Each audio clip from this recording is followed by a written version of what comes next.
I'm Sarah Mitchell, and I'm 27 years old. My father's words still echo in my head 10 years later. You'll come crawling back, you worthless loser. My mother screamed from the porch, "Don't ever come back," as I stood there with 2 garbage bags containing everything I owned. The neighbors were watching from their windows, because apparently, my family's destruction of me needed an audience. I didn't cry. Not then. I just picked up those bags and walked away from the house I'd called home for 17 years. You know what's funny about hitting rock bottom? At least you know you can't fall any further. Where are you watching from today? Drop your location in the comments below, and hit that like and subscribe button if you've ever felt completely abandoned by the people who were supposed to love you unconditionally. You'll definitely want to stick around for what happened next. Let me back up and tell you how I got to that moment. It wasn't one big fight. It was years of being told I wasn't good enough, smart enough, pretty enough. My parents, Ray and Linda Mitchell, had this vision of the perfect daughter. Problem was, I wasn't her.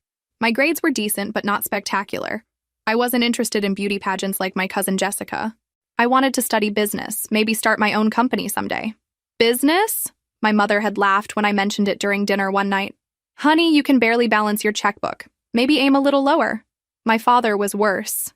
He had this way of looking at me like I was a disappointment that had wandered into his house by mistake. When I told him about my college acceptance letter to state school, he shook his head.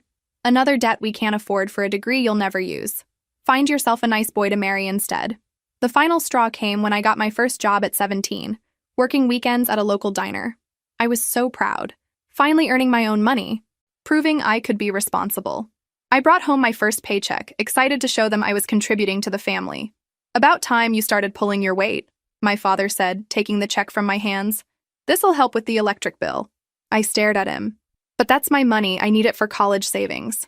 His face darkened. You live in my house, eat my food, use my electricity. Nothing here belongs to you, including that attitude. That night I heard them talking in the kitchen. She's becoming too independent, my mother said. Thinks she knows better than us.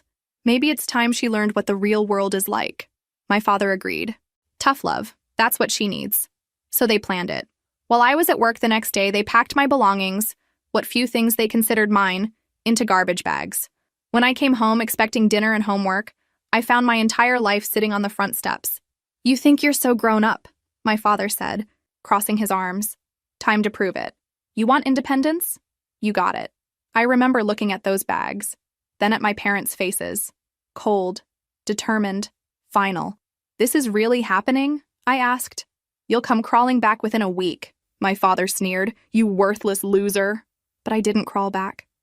And 10 years later, when they showed up at my mansion begging for help, I showed them exactly what this worthless loser had built. December in Seattle isn't kind to homeless teenagers.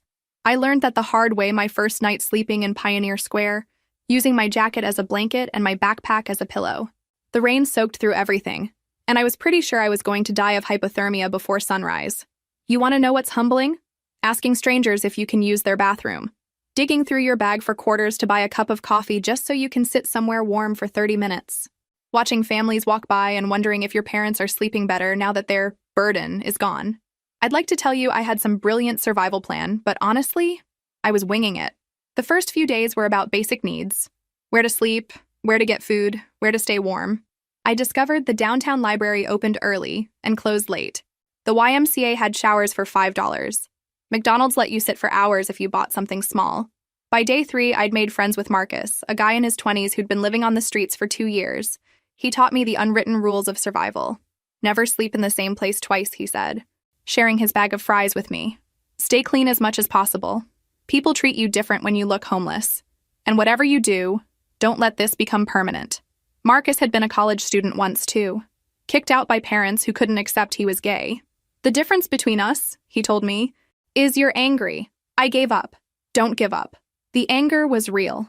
It burned in my chest every time I woke up cold and wet. But it wasn't the destructive kind. It was fuel. Every shiver, every hunger pang, every pitying look from strangers just made me more determined to prove my parents wrong. I started making lists on napkins from fast food restaurants. Things I needed. Stable housing, income, education plan. Things I wanted. To build something they could never take away from me. To never depend on anyone else's approval again. To show them what they'd thrown away. The local community center had job boards and a computer I could use for an hour a day. I applied to everything: retail, food service, cleaning crews. Most places wouldn't hire someone with no fixed address, but I didn't give up. I figured out which businesses had high turnover and needed bodies more than references. My first break came from an unexpected place. There was this older woman, Helen, who managed a small cafe downtown. I'd been going there for 3 days, buying the cheapest thing on the menu and making it last as long as possible while I used their free Wi-Fi to job hunt. On the third day, she sat down across from me. "You're not like the others," she said simply. "You're here with purpose." I looked up from the laptop screen, surprised. "I'm sorry?" "The other homeless kids who come through here. They're just trying to get through the day. You're planning something." "What is it?" Something about her directness made me tell the truth. I explained about being kicked out, about needing work, about my college plans that seemed impossible now. Helen listened without judgment. When I finished, she nodded. "I need someone for early morning prep work. 5 a.m. to noon, $8 an hour, paid daily. You interested?" I nearly cried. "Yes, absolutely yes." "One condition," she said. "No sob story to the customers. They're not here for therapy. They're here for good coffee and food. Can you give them that?" I could, and I did. For the first time in weeks, I had hope. But I was about to learn that having a job was just the beginning of climbing out of the hole my parents had thrown me into. Working at Helen's Cafe changed everything, but not in the ways you might expect. Yes, I had income, basic, but steady. The real education came from watching the customers. This wasn't some Starbucks chain. This was where downtown Seattle's business crowd grabbed their morning fuel before heading to office towers. I paid attention. I listened to phone conversations about deals and investments. I watched how people dressed, how they carried themselves, how they spoke. These people had something I wanted: confidence that came from financial security. They didn't worry about where they'd sleep or when they'd eat next. Helen noticed me studying the customers. "Learning the natives' habits?" she asked one morning while we prepped sandwiches. "Something like that," I admitted. "I want to understand how their world works." She smiled. "Smart girl. Most people serve the wealthy without really seeing them. You're figuring out how to become them. Have you ever worked a job where you felt invisible? Where people talked around you like you weren't even there? Drop a comment and let me know. I bet more of you understand this than you might admit. The customers gradually noticed me too. Not because I pushed myself on them, but because I was reliable, efficient, and I remembered their orders.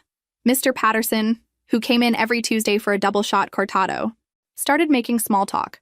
Mrs. Chen always requested extra foam on her cappuccino and appreciated that I never forgot. After 3 months, something interesting happened. Mr. Patterson was complaining to his business partner about finding reliable people for his cleaning company. "Good help is impossible to find," he said. "Everyone wants easy money. Nobody wants to actually work." I was wiping down the espresso machine, apparently invisible, when I spoke up. "Excuse me, Mr. Patterson. Are you hiring?" He looked surprised that I'd been listening. "For cleaning crews? It's hard work, kid. Early mornings, late nights. I'm already working early mornings here." I could do both. His partner looked skeptical. "You think you can handle 2 jobs?" Here's where living on the streets had taught me something valuable: endurance. "Sir, I've been working here for 3 months while living in shelters and still maintaining a positive attitude with customers. If I can do that, I can handle cleaning offices." Mr. Patterson studied me for a moment. "You've got grit. I'll give you that. Tell you what, I'll give you a trial run. $10 an hour, 4 nights a week, cleaning downtown office buildings. You mess up once, you're done. Deal?" "Deal." That handshake changed my trajectory. Within a week, I was working 7 days a week. CAF mornings, cleaning offices evenings. I was exhausted, but finally making real money. More importantly, I was inside those business offices after hours, seeing how successful people organized their work, what books they read, what strategies they discussed. I started a notebook. Not just tracking my earnings and expenses, but writing down business concepts I overheard. Investment terminology, marketing strategies, management techniques. I was getting a graduate-level education just by paying attention. The cleaning crew supervisor, Rosa, was a woman in her 50s who'd been doing this work for 20 years. She took me under her wing and shared something that stuck with me. People think cleaning is beneath them, but we see everything: their mistakes, their successes, their private moments. Smart girl like you can learn more about business cleaning these offices than most kids learn in college. She was right. I learned that successful people worked longer hours than I'd expected. They made more mistakes than they admitted publicly. They worried about money even when they had plenty of it. But most importantly, they never stopped learning or looking for the next opportunity. By month 6, I'd saved enough for a security deposit on a tiny studio apartment. The first time I turned the key in my own door, I sat on the floor in that empty room and made myself a promise. I would never again let someone else control whether I had a roof over my head. But having an apartment was just the next step. I was about to meet someone who would show me that working hard was only half the equation. Working smart was the other half. The office building where I cleaned floors belonged to Richardson and Associates, a financial consulting firm. Every night, I'd empty their trash cans and dust their desks, and every night, one light would still be on in the corner office. The nameplate read, James Richardson, CFA. Mr. Richardson was usually there until midnight, reviewing documents and making phone calls. At first, he barely noticed me. I was just part of the invisible cleaning crew. But after a few weeks, he started acknowledging me with a nod. Then came the polite, good evening, as I emptied his wastebasket. One night, I was cleaning around his desk when I noticed he'd thrown away a stack of financial reports that were only printed on one side. The paper was still perfectly good for my notes. "Excuse me, sir," I said. "Would it be okay if I took some of this discarded paper? For personal use?" He looked up from his computer, curious. "Sure, but what do you need it for?" I hesitated, then decided honesty was the best approach. "I keep notes about things I'm learning." "About business." His eyebrows raised. "You're studying business?" "Informally. I listen while I work, read articles online when I can, trying to educate myself." Mr. Richardson leaned back in his chair, studying me with new interest. "What kind of things are you learning?" I could have given him some generic answer, but something told me this was an important moment. I've been trying to understand why some people build wealth while others just work hard but stay poor. From what I can tell, it has something to do with making your money work for you instead of just trading time for dollars. He smiled, not condescendingly, but with genuine approval. "That's a sophisticated observation. Most adults haven't figured that out. How old are you?" 18. "And you're working 2 jobs to support yourself?" I nodded, not mentioning the part about being homeless 6 months earlier. No need for the sob story, as Helen had taught me. "Tell you what," Mr. Richardson said. "I've got about 30 minutes of filing that needs to be done. My assistant is swamped, and I hate paperwork. Would you be interested in earning some extra money organizing these reports? $20 for the hour?" It was a test, and we both knew it. I accepted. I spent the next hour organizing his quarterly reports by date and category, creating a simple filing system that made sense. While I worked, he explained what the reports measured: profit margins, market trends, client portfolio performance. I asked questions. Good questions, apparently, because when I finished, he made an offer that would change everything. "Sarah, that is your name, right? I'm going to make you a proposition. I need someone reliable to help with basic administrative tasks a few hours a week. Filing, data entry, organizing documents. Nothing confidential, nothing above your skill level. But in exchange for your work, I'll teach you about finance and investing. Real knowledge, not just theory." I stared at him. "Why would you do that?" "Because in 30 years of business, I've learned that the rarest commodity isn't money or connections. It's someone who truly wants to learn and is willing to work for it. Most people want shortcuts. You want understanding." That arrangement became my MBA program. Every Tuesday and Thursday evening after my cleaning shift, I'd spend 2 hours with Mr. Richardson. He taught me how to read financial statements, understand market indicators, and most importantly, think like an investor instead of an employee. "The wealthy don't work for money," he explained during one of our sessions. "They make money work for them. Every dollar you earn should be put to work earning more dollars." I started applying his lessons immediately. Instead of just saving my money in a checking account, I opened a high-yield savings account and began investing small amounts in index funds. $10 here, $20 there. It wasn't much, but I was building the habit. More valuable than the financial education was learning how successful people think. They planned years ahead, not just weeks. They saw problems as opportunities. They networked not just for immediate gain, but to build long-term relationships. Mr. Richardson introduced me to other clients and colleagues as his Prot G. Suddenly, I was invited to industry networking events, not as help, but as someone worth talking to. The confidence that came from being treated as an equal was transformative. But the most important lesson came 6 months into our arrangement, when Mr. Richardson told me something that would become my guiding principle. "Sarah, you have a choice. You can spend your life reacting to what others do to you, or you can take control and create your own opportunities. The difference between victims and victors isn't what happens to them, it's what they do next." I was about to put that philosophy to the test in ways I never could have imagined. By my 20th birthday, I wasn't the same scared kid who'd been thrown out with garbage bags. Working with Mr. Richardson had taught me to think strategically, but I was ready for more than filing and data entry. I wanted to build something of my own. The idea came from an unexpected source. Complaints I kept hearing from the business people at Helen's Cafe. They needed reliable, detail-oriented help with projects, but hiring full-time employees was too expensive and time-consuming for short-term work. Temp agencies were unreliable. Freelancers were hit or miss. There's got to be a better way, Mrs. Chen muttered one morning after her third temp assistant in 2 weeks had called in sick. I just need someone competent who shows up when they say they will. That's when it clicked. I'd been doing exactly what these people needed for 3 years. Showing up, paying attention to details, learning quickly, and delivering quality work. What if I could build a business around that? I pitched the idea to Mr. Richardson during one of our Tuesday sessions. I want to start a consulting service for small businesses. Administrative support, project management, basic business operations, the stuff they need done but don't want to hire full-time employees to handle. He leaned forward, interested. Tell me more. I'd position it as premium temporary support. Not just another temp service, but skilled assistance for people who need someone who can think, not just follow orders, higher rates than typical temp work, but guaranteed reliability and quality. What would you call it? I'd been thinking about this. Mitchell Solutions. Simple, professional, memorable. Mr. Richardson smiled. I like it, but starting a business requires capital, insurance, business licenses. Are you prepared for those costs? This was where 3 years of disciplined saving and investing paid off. I'd managed to accumulate nearly $8,000, not wealthy by any means, but enough to launch a small service business if I was careful. More importantly, I had something many new business owners lacked: a ready network of potential clients. Helen's regular customers knew my work ethic. Mr. Richardson's colleagues had seen me handle complex tasks. I had references and potential clients before I even filed the paperwork. My first official client was Mrs. Chen, who needed help organizing a product launch for her import business. 50 hours at $25 per hour, more money than I'd ever made from a single project. I delivered everything on time and under budget, and she immediately recommended me to 2 other business owners.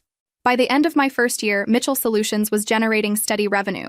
I'd moved to a better apartment, bought professional clothes, and even purchased a reliable used car.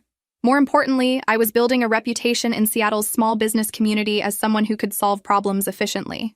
The work was varied and challenging. One week, I'd be reorganizing a law firm's filing system. The next, I'd be helping a restaurant owner implement new inventory tracking. Each project taught me something new about different industries and business models. But the real breakthrough came during year 2, when I landed a contract with a mid-sized marketing firm that was expanding rapidly. They needed someone to standardize their operational procedures and train new employees on their systems. We've been growing so fast, everything's chaos, the owner, David Sterling, explained. We need someone who can come in, figure out what we're doing wrong, and create systems that actually work. It was exactly the kind of complex, high-value problem I'd been preparing for. I spent 3 months analyzing their operations, identifying inefficiencies, and designing new workflows. The project fee was $15,000, more than I'd made in my first 6 months combined. More importantly, David Sterling was impressed enough to recommend me to other growing businesses in his network. Word spread about the young woman who could walk into chaotic operations and create order. I reinvested most of my earnings back into the business. Better equipment, professional development courses, marketing materials. I was building something that could scale beyond just me trading time for money. By my 23rd birthday, I'd reached a milestone I never could have imagined at 17. I was financially independent, professionally respected, and completely in control of my own destiny. But success brought new challenges, and I was about to learn that building wealth was only the first step toward building the life I really wanted. 3 years into running Mitchell Solutions, I hit what business experts call an inflection point. I could either stay small and comfortable or take the risks necessary to build something significant. The decision was made for me when David Sterling called with an opportunity that would change everything. Sarah, I need to ask you something confidential, he said during our quarterly check-in meeting. How would you feel about a partnership opportunity? I set down my coffee, suddenly very focused. What kind of partnership? I'm launching a new division focused on operational consulting for mid-market companies. Businesses too small for the big consulting firms, but too complex for basic temp services. It's exactly what you've been doing, but scaled up with proper resources and support. He slid a proposal across the table. I want you to head the division. Not as an employee, but as an equity partner. You'd own 30% of this segment of the business. I stared at the documents, my mind racing. This wasn't just a job offer. It was an invitation to build something substantial.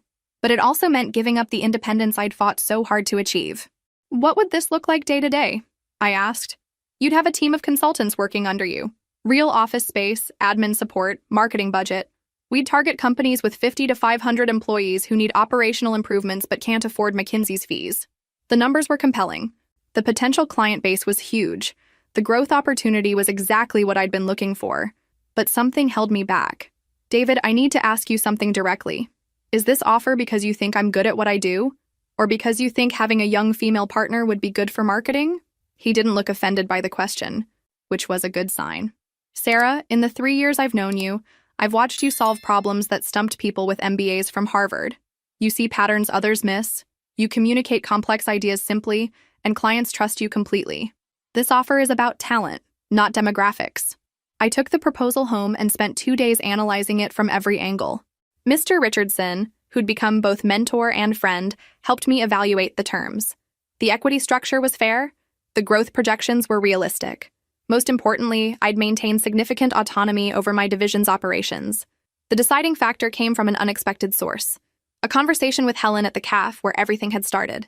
I'd been stopping by regularly, partly out of loyalty and partly because her perspective on business was always practical and grounded.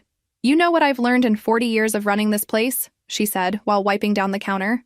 There's a difference between playing it safe and being smart about risk. Playing it safe keeps you where you are. Being smart about risk moves you forward. She looked at me directly. That scared kid who needed a job 5 years ago? She played it safe and worked hard. But the successful businesswoman you've become? She needs to take calculated risks to keep growing. I signed the partnership agreement the next week. Sterling Mitchell Consulting, yes, my name was literally on the building now, launched 6 months later with 3 employees and office space in downtown Seattle's financial district. Our first major client was a growing tech company that needed help scaling their operations as they expanded from a startup to a legitimate business. Within the first year, we generated over $200,000 in revenue and had a waiting list of potential clients. I'd gone from cleaning offices to owning one, from being invisible to having my expertise sought after by companies across the Pacific Northwest. The transformation was remarkable, but it came with a price I hadn't anticipated. Success made me visible in ways that attracted attention, including attention from people I'd hoped never to see again. One evening, as I was reviewing quarterly reports in my corner office, my assistant buzzed me. Sarah, there's someone here who says he knows you personally. Claims to be your father? My blood went cold. After 7 years of silence, Ray Mitchell had found me. What do you think happened when I came face to face with the man who'd called me a worthless loser? Share your predictions in the comments below, and don't forget to like and subscribe if you're enjoying this journey from rock bottom to the top.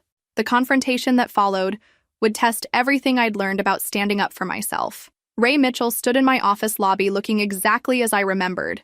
Gray hair, work-worn hands, and that expression of barely contained irritation that had dominated my childhood. The expensive suit couldn't hide what he was. A man who'd spent 7 years believing his daughter would fail without him. Hello, Sarah, he said, like we'd seen each other last week instead of when he threw me out with garbage bags. I kept my voice professional. Mr. Mitchell, what brings you here? His eyes swept across the office.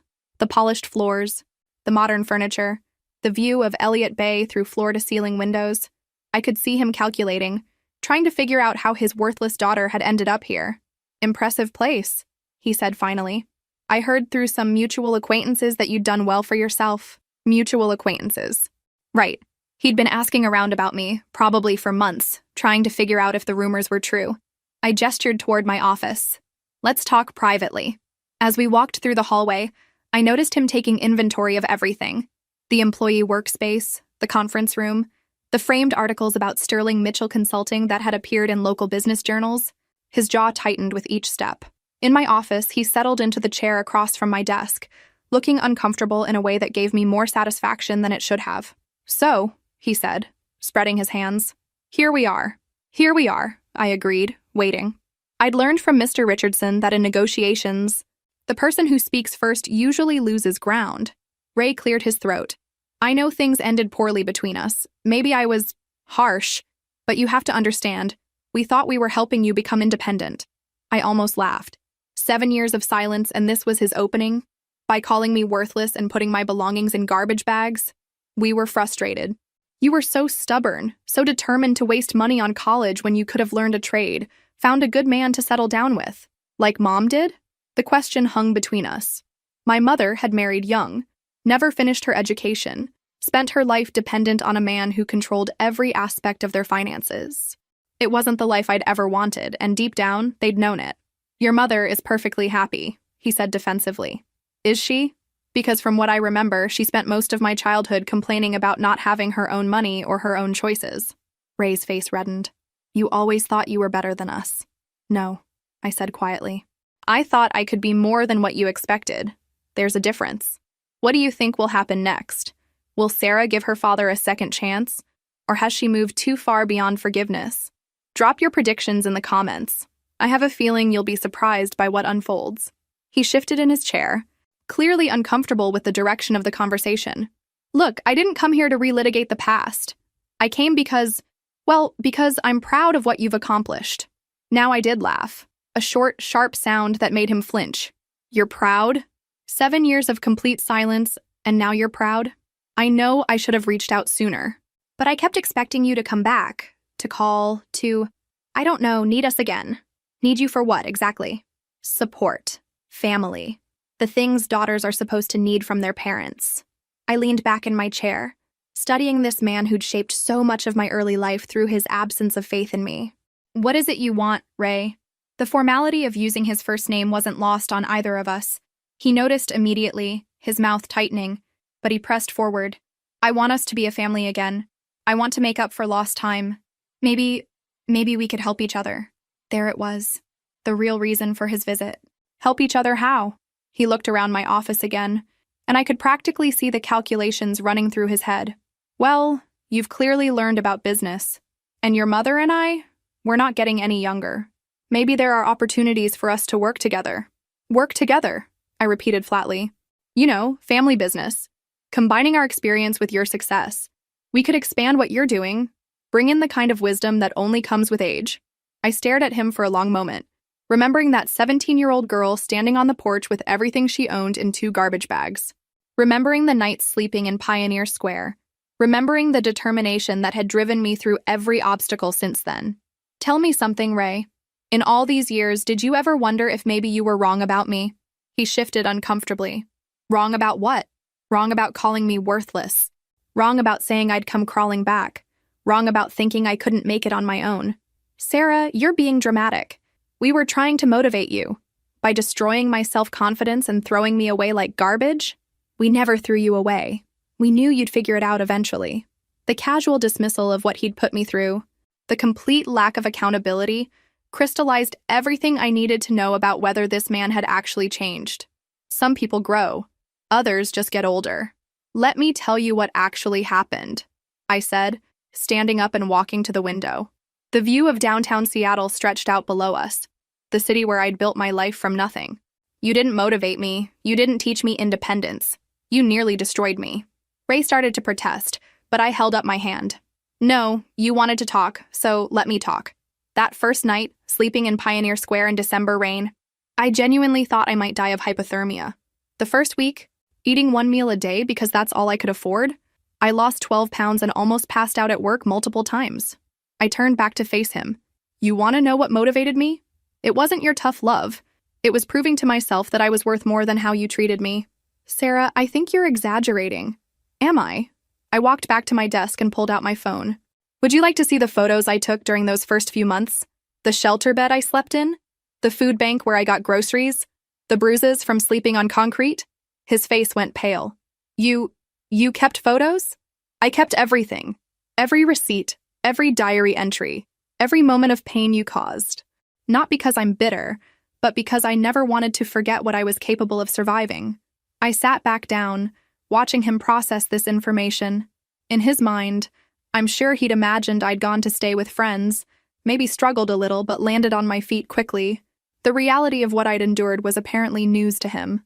I didn't know it was that bad, he said quietly. You didn't want to know, because if you'd acknowledged how bad it was, you would have had to admit that what you did was cruel, not helpful. Ray sat in silence for several minutes, staring at his hands. When he looked up, there was something different in his expression. Not quite remorse, but closer to it than I'd ever seen from him. Maybe I made mistakes, he admitted. But look how you turned out. Look at all this. He gestured around the office. You're successful, independent, strong. Maybe our methods were harsh, but they worked. And there it was. The inability to truly accept responsibility. Even his apology was really a way of taking credit for my success. No, I said firmly. I didn't succeed because of what you did. I succeeded in spite of it. Everything you see here I built by doing the exact opposite of what you taught me. What do you mean? You taught me that I wasn't good enough, that I should settle for less, that I needed to depend on a man to take care of me. I built this business by believing I was capable of more, by refusing to settle, and by creating my own security. I opened my laptop and pulled up our company's financial statements. Would you like to see what your worthless daughter accomplished? This business generated over $2 million in revenue last year. I personally earned more money than you've probably made in the last 5 years combined. His eyes widened as he looked at the numbers. 2 million? That's just the beginning. We're projecting 30% growth this year. And I'm considering expansion to Portland and Vancouver. By the time I'm 35, I'll likely be worth more than everyone in our extended family put together. Ray stared at the screen, and I could see the wheels turning. This wasn't just about reconnecting with his daughter anymore. This was about money, opportunity, and probably more than a little envy. Sarah, I know I hurt you. I know I made mistakes. But we're family. That has to count for something. Family, I repeated. You mean the people who are supposed to love you unconditionally? Who support your dreams? Who celebrate your successes? Yes. Then tell me. Ray, where were you when I won my first major client contract? When I was featured in Seattle Business Monthly? When I bought my first house? He couldn't answer, because we both knew where he'd been. Nowhere. Silent. Probably hoping I'd fail so he could feel justified in his treatment of me. I'll tell you where you were, I continued. You were waiting for me to fail so you could say I told you so. And now that I have succeeded beyond anything you thought possible, you want to claim credit and get a piece of it. That's not, I just want us to be close again. No, you want access to my success. There's a difference. The conversation was interrupted by a knock on my door. My assistant peeked in. Sarah, I'm sorry to interrupt, but your 3 o'clock is here. I looked at Ray. I have another meeting. We'll need to wrap this up. He stood, looking desperate now. Sarah, please. Just think about it. Family is important. We could help each other. I walked him to the door. My decision already made. Ray, I want you to know something. I forgive you for what you did to me. Not because you've earned it, but because carrying anger was holding me back. Hope flickered in his eyes. But forgiveness doesn't mean forgetting. And it doesn't mean giving you access to the life I built after you threw me away. Some bridges, once burned, can't be rebuilt. His face fell. Sarah, you can't mean that. I absolutely mean it. Don't contact me again. Don't come to my office. Don't ask mutual acquaintances about me. I've moved on from being your daughter, and you need to accept that. As I watched him walk away through the lobby, past the success he'd never believed I could achieve, I felt something I'd been chasing for 7 years. Complete closure. But I was about to discover that Ray Mitchell hadn't given up as easily as he appeared to. 2 months after Ray's visit, I thought the situation was resolved. I'd made my position clear. He'd left quietly, and life had returned to normal. My mistake was underestimating his persistence and his desperation. The first sign of trouble came from my assistant, Jennifer. Sarah, there's been someone calling multiple times asking about scheduling a meeting with you. When I ask for their name and company, they hang up. How many times? 7 calls in the past 3 days, always a different number. I had my suspicions, but hoped I was wrong. The confirmation came the following week when I arrived at the office to find Ray and Linda Mitchell sitting in our lobby. My mother looked older than I remembered, grayer and more worn down, but her expression was the same mixture of disappointment and barely concealed resentment I recalled from childhood. We need to talk, Ray said as soon as he saw me. Jennifer looked apologetic. They said they were family and that it was urgent. I wasn't sure. It's fine. Jennifer, please hold my calls. I led them to the conference room, choosing neutral territory instead of my personal office. Linda spoke first, her voice carrying that familiar tone of martyred suffering. Sarah, your father told me about your conversation. I think there's been a misunderstanding. What kind of misunderstanding? About what happened when you were younger. About our intentions. I sat down across from them, noting how they'd positioned themselves as a united front. My intentions were never unclear. You threw me out with garbage bags and called me worthless. Linda's face pinched. We were trying to teach you responsibility. We thought a little hardship would help you appreciate what you had. A little hardship? I kept my voice level, though inside I was 17 again, cold and scared and hungry. Did you know I slept outside for 2 weeks because shelters were full? Did you know I went 3 days without eating because I spent my last money on a shower at the YMCA so I could look presentable for job interviews? My mother's facade cracked slightly. We didn't know. You didn't want to know. Just like Ray, you convinced yourselves that I'd be fine, that someone else would take care of me, that I'd learn some valuable lesson and come running back grateful. Ray leaned forward. But look at how it turned out. Look at what you accomplished. Stop trying to take credit for my success. I succeeded despite abandoning me, not because of it. Linda changed tactics, reaching into her purse and pulling out a tissue. Sarah, we're getting older. We made mistakes, yes, but we're family. We're your parents. Doesn't that mean anything to you? Here it was. The emotional manipulation that had controlled me throughout childhood. The guilt trips, the appeals to obligation, the implication that I was selfish for having boundaries. It means something, I said carefully. It means I learned valuable lessons about how not to treat people you're supposed to love unconditionally. Ray's patience snapped. Unconditionally? Sarah? Love has conditions. Parents have expectations. You were headed down the wrong path, and we corrected course. By throwing me away? By forcing you to grow up. The mask was off now. No more pretense about missing me or wanting to reconnect. This was about control, about being right, about justifying their actions instead of taking responsibility for them. Linda tried to play peacemaker.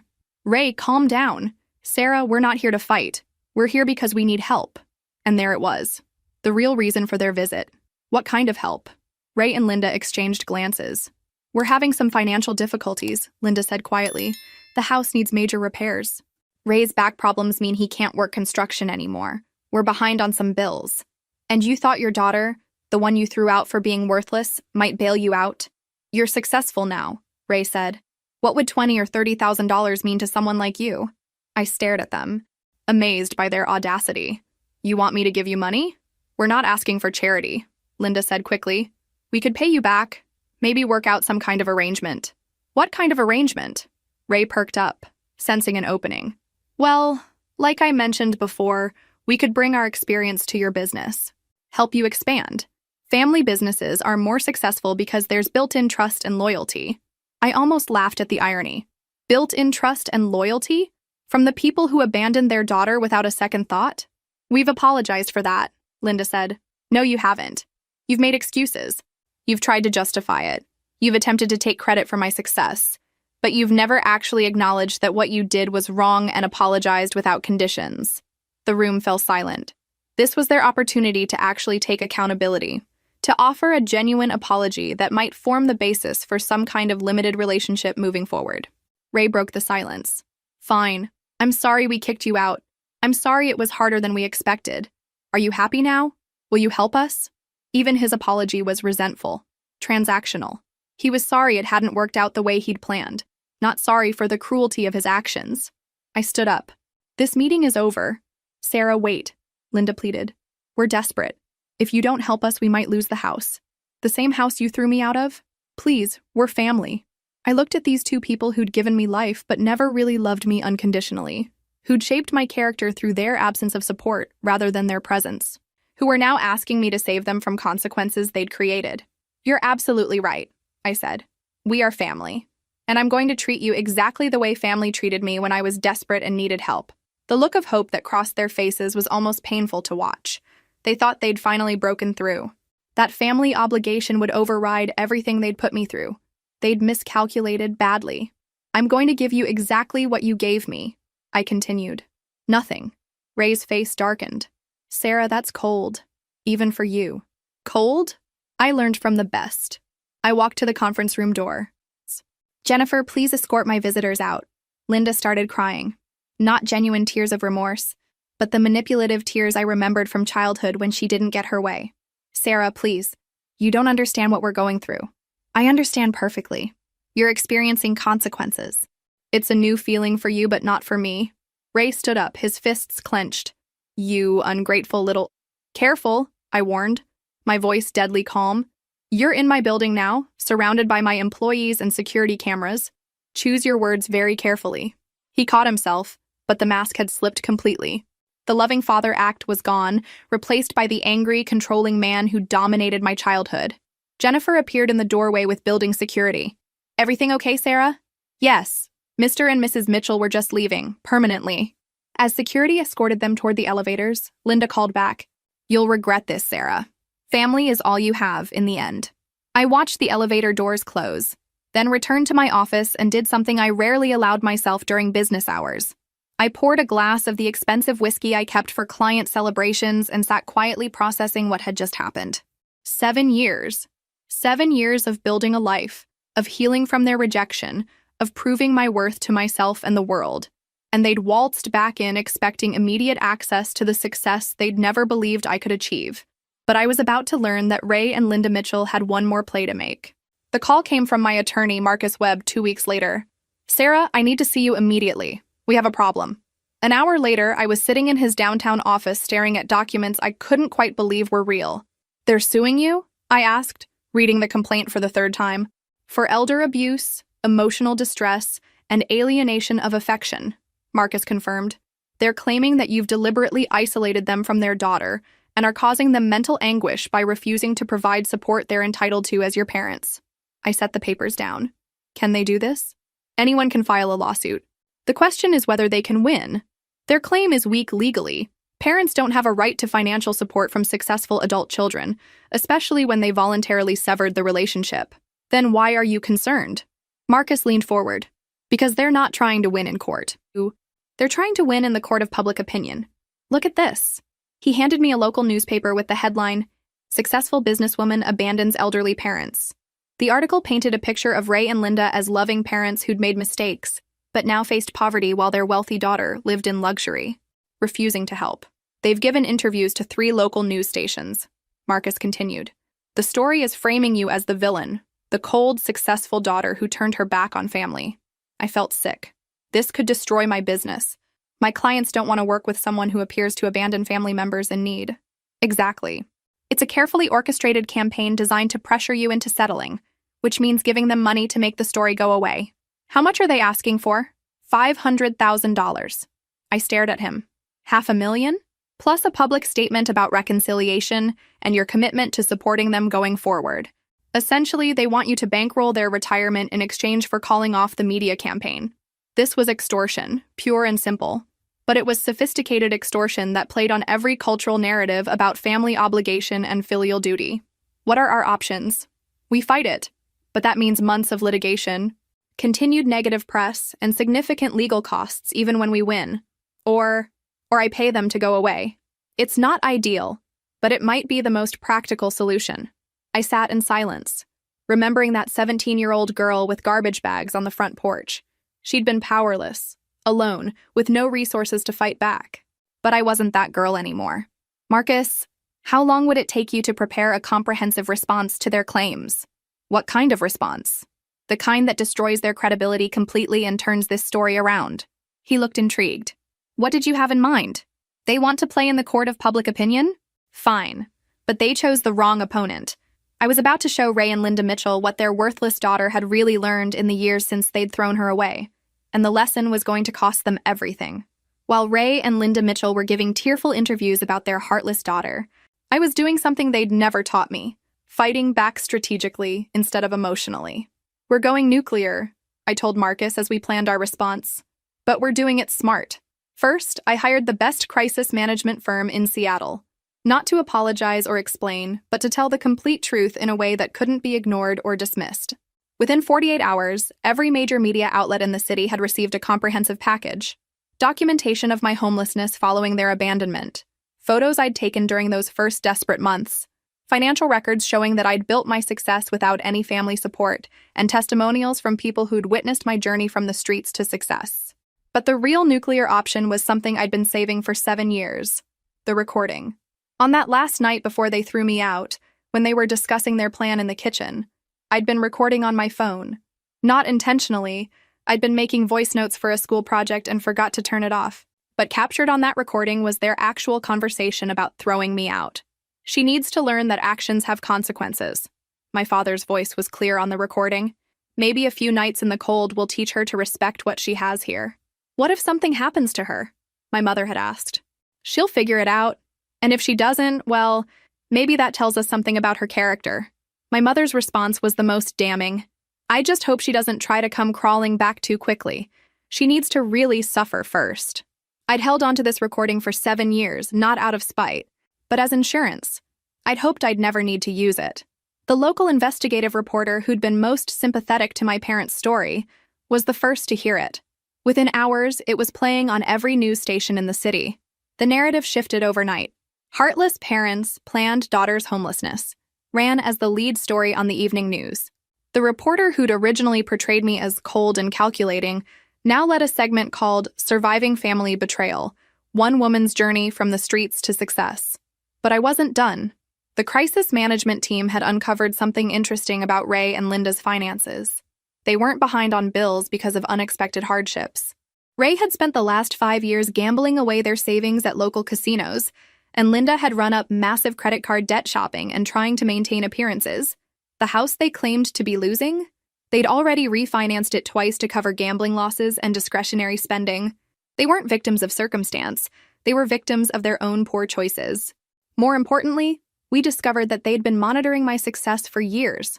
Social media searches, business record lookups, even hiring a private investigator to compile a report on my assets. This wasn't spontaneous desperation. This was calculated extortion. The final blow came from an unexpected source. Helen, the cafe owner who'd given me my first job, had been following the story.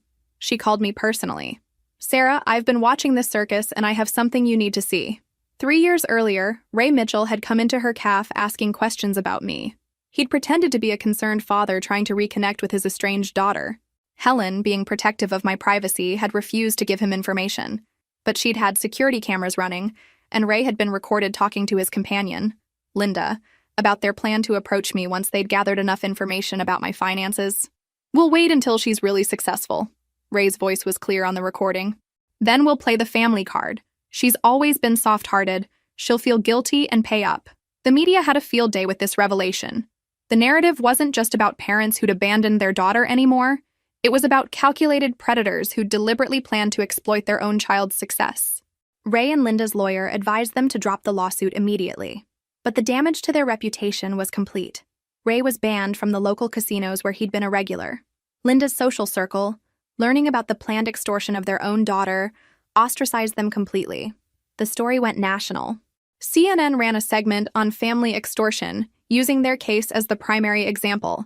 I received thousands of supportive messages from people who'd experienced similar family betrayals. More importantly, my business grew exponentially.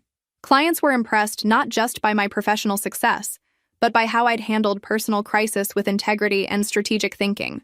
Sterling Mitchell Consulting expanded to 3 cities and doubled our revenue within 6 months. But the real victory came in a phone call I received 3 months later. Ray Mitchell called my office one last time, not to apologize or ask for money, but to blame me for the consequences he was facing. "You destroyed us," he said, his voice thick with rage. "We're your parents. We gave you life." I listened calmly to his rant, then delivered the line I'd been waiting 7 years to say. "Ray, do you remember what you told me when you threw me out? You said I'd come crawling back, that I was worthless, that I'd never amount to anything. Sarah, you were wrong about all of it. I didn't come crawling back. I built something you could never have imagined. And the only worthless people in this story are the ones who threw away their daughter, and then tried to cash in on her success." I paused, savoring the moment. "I want you to know something. Every day for the rest of your life, when you wake up facing the consequences of your choices, I want you to remember that your worthless daughter is living the life you never believed she could achieve, and you'll never be part of it." I hung up and blocked their number permanently. 5 years have passed since that final conversation with Ray Mitchell. I'm 32 now, and Sterling Mitchell Consulting has become one of the most respected business consulting firms in the Pacific Northwest. We employ 43 people, have offices in 4 cities, and last year we crossed the $10 million revenue mark. But the real measure of success isn't in the numbers. It's in the life I've built completely on my own terms. I'm engaged to David Chen, a fellow entrepreneur who runs a sustainable technology company. We met at a business conference, not through family connections or social obligations, but but because we were both speakers sharing expertise we'd earned through our own efforts. He knows my story and respects the boundaries I've established with my biological family. The house I bought last year has a view of Puget Sound and enough space for the family David and I plan to start together. It's nothing like the modest house I grew up in. This one was chosen and purchased by someone who never has to worry about being thrown out. I've stayed in touch with the people who supported me during the hardest times. Helen still runs her cafe, though she's hired managers and works fewer hours now. She was the first person I called when David proposed, and she'll be walking me down the aisle since my biological father forfeited that privilege years ago. Mr. Richardson, now in his 70s, serves on Sterling Mitchell's advisory board. He often tells clients about the young woman who started as his filing assistant and built a multi-million-dollar company. The difference between Sarah and most entrepreneurs, he says, is that she learned early that success isn't given. It's earned through surviving what should have broken you.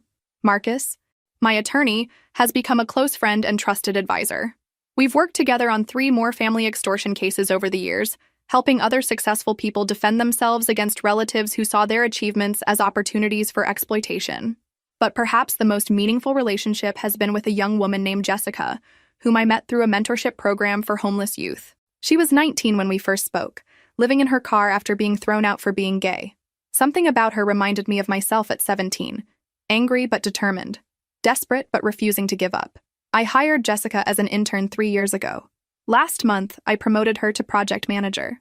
She's everything I used to be, fierce, intelligent, and absolutely committed to proving wrong everyone who underestimated her. How do you not hate them? Jessica asked me recently, referring to Ray and Linda. How do you not wake up every day furious about what they did? It was a question I'd asked myself many times over the years. I used to, I told her honestly, but I realized that carrying hatred was like letting them live rent-free in my head. The best revenge wasn't destroying them. It was building something so successful that their absence from my life was obviously their loss, not mine. I still think about that 17-year-old girl sometimes, standing on the porch with garbage bags containing everything she owned. If I could go back and tell her something, it would be this. The people who abandoned you did you a favor. They forced you to discover strength you didn't know you had. They taught you to value yourself when no one else would. They showed you that the only person you can truly depend on is yourself. And that's enough. Ray and Linda Mitchell live in a small apartment now. Their house lost to foreclosure. Their relationship with their extended family permanently damaged by their attempted extortion. I hear updates occasionally through mutual acquaintances, not because I seek the information, but because their downward spiral has become local gossip.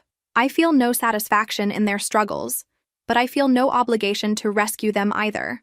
They made choices, just as I did. The difference is that my choices were about building something positive, while theirs were about tearing someone else down for their own benefit. The lawsuit they filed was dismissed with prejudice, meaning they can never file similar claims again.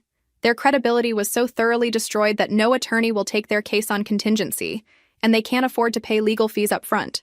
But the real justice isn't in their failure. It's in my success.